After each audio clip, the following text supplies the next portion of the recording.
All right. So, everybody, welcome to the first episode of Synaptical. Synaptical is going to be a podcast talking about psychology and technology.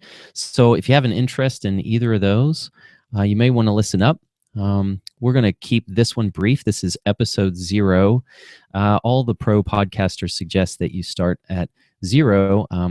Because essentially the first episode is going to be the throwaway episode that nobody's going to listen to.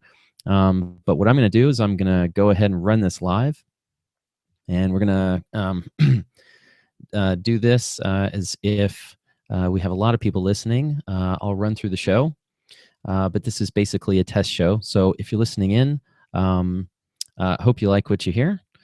Like I said, what we're going to be talking about is the combination of psychology and technology. Both of these are interests of mine. I am Travis Hill. I'm a professional counselor in Franklin, Tennessee. And so what you see behind you, for those of you who are watching the Google Plus Hangouts and on YouTube, you can see my office in the background. For those of you listening, I know you can't see it. It's basically some brown walls and brown leather couches and some curtains. That's about it. But what we're going to be talking about is the combination of both psychology, counseling, psychotherapy, and how technology is starting to get integrated into that. So why don't we get started on the first article? And this one is going to be talking about the college students and text messaging. And there was an article recently on the Huffington Post that took a look at college kids admitting to the times that they text. So what they found is that college kids admit to texting during class, while taking a shower, and even while having sex, even though they know the behavior is inappropriate. And this is recent Penn State. I was sitting here, the first thought that I had was, I don't know how many shower-proof cell phones there are that people could text with, so I'm kind of surprised at that because I didn't think there were many of those. And then the other part was how boring their sex lives must be that they have to text during them.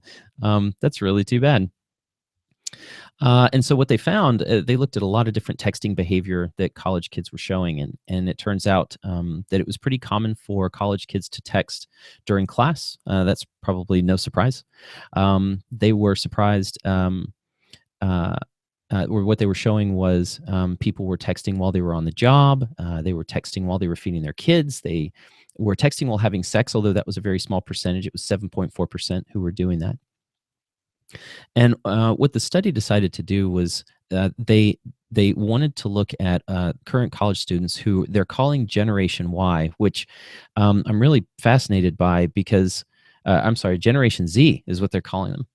And I'm interested in this because I'm Generation X, and we were called Gen X because we didn't have a very good descriptor of what our generation was about. So they just kind of called it Generation X. It was just a marker for a name. And then after us, of course, is Generation Y. And they used Y because, of course, Y comes after Z. But the other reason they stuck with Y is because they found that they were a generation of why, asking the question why. This kind of who cares, lackadaisical attitude generation. And so the Gen Y had a double meaning. And now here we are at Generation Z, and it doesn't really seem to have a meaning. They're just continuing on with the alphabet rather than coming up with a descriptor for this generation. I actually had no idea that Generation Z was in college at this point, although it's been almost 20 years since I was in college, so it's been a little while. But they found that 89% of the participants, they reported texting while eating, and 83% they have text message while they're going to the bathroom. And it turns out that 34.4% said they either sent or received more than 100 texts per day, and all of them checked their phone an average of about 16 times per hour, which is about once every 4 minutes. When you're talking about a third of the people participating with their cell phone and texting that often, that's just absolutely incredible.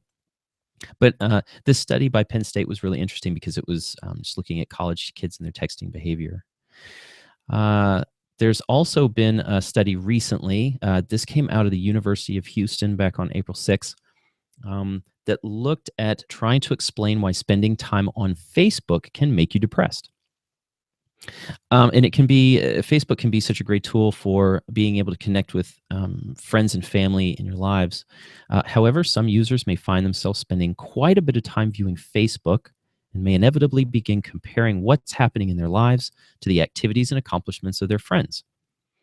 Although social comparison processes have been examined at length in traditional contexts, the literature is only beginning to explore social comparisons in online social networking settings. What they found from other studies with Facebook is that most people, when they're posting to Facebook, they're giving you the glossed over, perfect version of whatever their lives are. And what this has an effect on people, that what they do is they look at these posts and they start to compare themselves to whatever these perfect posts are. And they think that they then have to compete with that. So what they do is they then gloss over the negative things in their life. They post the perfect version of whatever is happening in their day, or the best thing that happened in their day only. And the cycle continues for everybody. So everybody is kind of in this competition with each other to see who's got the better post. And they don't even know it. People don't realize that they're in that kind of endless comparison and ultimately competition that's not healthy. The study says it doesn't mean Facebook causes depression, but time on Facebook and comparing oneself to others tend to go hand in hand. The first study found an association between time spent on Facebook and depressive symptoms for both genders. So this was the case for both men and women. However, the results demonstrated that making Facebook social comparisons mediated the link between time spent on Facebook and depressive symptoms for men only. The second study found a relationship between the amount of time spent on Facebook and depressive symptoms was mediated by social comparisons on Facebook. Unlike the first study, gender did not moderate these associations. So the depression seemed to more likely occur in men. At least that's what the first study was talking about. These are the things that interest me. These are the things that we're going to be talking about here on Synaptical. Let me bring us back to the video here. And yep, here we are. Still live back on the video. For those listening to the podcast, you didn't notice any of those changeovers you just saw. You didn't see anything. You were just listening to this changeover that I'm making switching between video and the browser. I have a browser open that shows me the articles. So if you're interested in the video portion, you can check this out on YouTube. You can do a search for the OnSwitch network. This is the network that I'm building, and Synaptical is going to be our first podcast for this network. And I hope that this was interesting for you. My plan is to talk about these things on a semi-daily-ish basis. My original plan was to do something weekly and have a co-host with me, but the logistics of having a co-host at this point and someone to be able to do this podcast with me have become extremely difficult.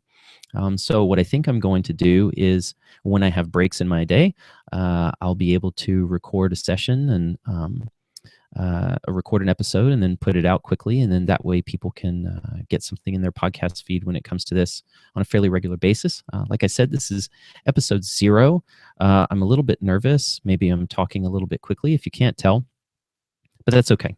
I'm going to go ahead and stick with this anyway, because I know things get more comfortable over time as you get out of your comfort zone and into new things and trying them out. And anyway, if you've got feedback, you can actually find me on Twitter at Travis Hill LPC, or you can head over to YouTube and watch the video of this brief podcast and give some suggestions. Always looking for good quality feedback. So if you've got any, hit me up. And I hope you enjoyed this episode, and take care. I will see you next time.